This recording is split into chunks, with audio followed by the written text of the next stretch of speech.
Du coup, dans la logistique, ce qu'on comprend généralement dans la logistique, c'est tout ce qui va être les stockages, les grands entrepôts, mais aussi les transports avec les routiers, tout ça, ça fait partie globalement de la logistique. Faut faire quelle étude là pour parce que du coup, vous avez quoi comme diplôme là? Moi, j'ai fait un bac pro en alternance en logistique et transport. Et après ça? Et après ça, j'ai arrêté, mais Un BEP. dans la logistique, tu peux avoir plusieurs branches de BTS, par exemple. Tu peux avoir ceux qui gèrent les quais avec les livraisons, les transports, tout ça. D'accord. Aussi les personnes qui vont organiser les entrepôts. Par exemple, quand tu as un grand entrepôt, il faut que tu dessines les allées, que tu dessines les grands racks où on entrepose les marchandises, par exemple. Tu vois, tu peux, ça aussi, ça fait partie de la logistique. Tu peux aussi gérer des équipes, ça fait aussi partie de la logistique. En fait, c'est très, très large comme métier. Ça va dépendre de ce que tu préfères faire. Ça va dépendre si tu veux bouger un peu tout le temps, si tu préfères gérer des gens, si tu préfères gérer un entrepôt, ou si tu préfères, par exemple, juste mettre en place les tournées des routiers, par exemple. Ça aussi, c'est de la logistique. D'accord. Et vous, votre métier consiste en quoi exactement?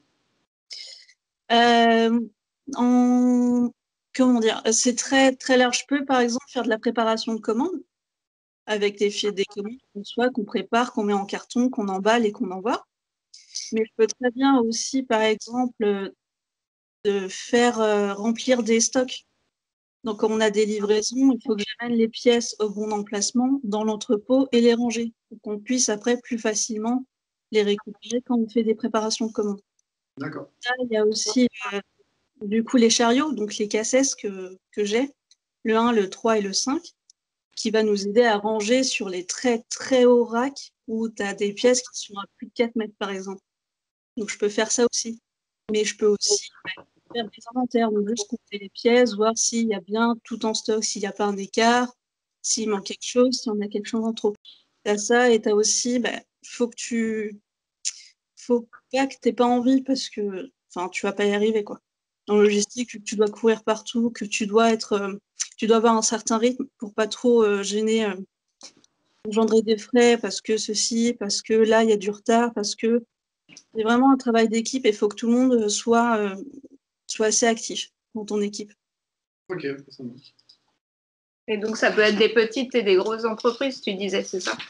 Mais voilà, tu peux te retrouver dans des grands entrepôts type Amazon, par exemple, mais tu peux te retrouver dans des petits garages ou des petites concessions parce que il y a quand même des gens qui viennent chercher des pièces, qui préparent des commandes.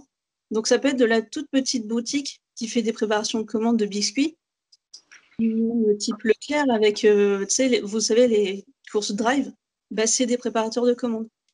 Si vous voulez faire des stages comme ça, privilégiez les petites usines ou les petits garages ou vraiment les petites infrastructures parce qu'ils vont vraiment vous montrer.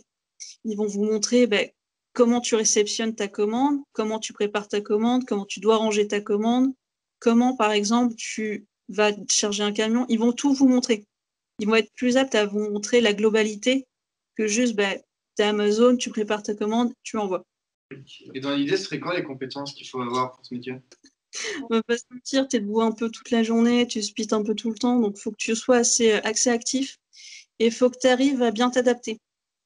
Parce qu'il y a toujours, il y a toujours des petits problèmes. Par exemple, ton imprimante ou ton logiciel qui va se casser, tu vas pas pouvoir sortir ta feuille de préparation ou n'importe. Il va falloir que tu trouves très vite une solution.